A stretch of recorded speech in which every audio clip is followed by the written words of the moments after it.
Now focusing on the cutter away from the basketball, working on their away screens.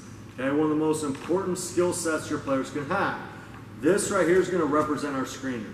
So as the cutter, there are 4 S's that you want to teach your players because it's easy and concise. And the nice thing is you'll see the carryover. It really impacts and helps on all screening actions within your offense. So the first S is a setup. So I have to set my defender up. The key is I want to get his momentum or her momentum opposite of where I'm going.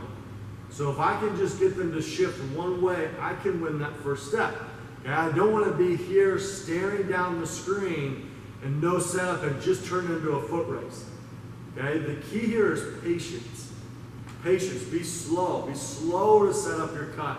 If you get the angle, you win the foot battle, you'll have the advantage. Biggest issue players do is they go so fast, they don't execute the screen, and now it became wasted action. So on the setup, I want a hard plant on my bottom foot, get that defender opposite. Your second S is a sprint. Once I commit and break out of my setup, then it's got to be a dead sprint. I'm sprinting to the level of the screen. Your third S is going to be shoulder to body. So I want to be as tight as I can to that screener. Your inside shoulder, closest to the rim, we want to dip.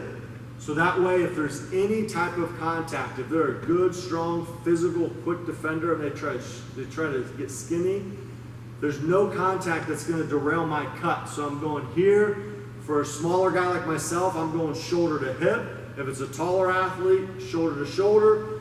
But shoulder to body as tight as you can to level the screen. At this point, your players should be aware of how are they being defended. By their own primary defender and the secondary defender that's guarding the screener. If they can read them, the defender will always be wrong. The last S, and a lot of people struggle with this, is separation. Say I'm getting chased. I want to run through that pass. I don't want to catch it at the level of the screen because there's still a high chance that will be a contested shot.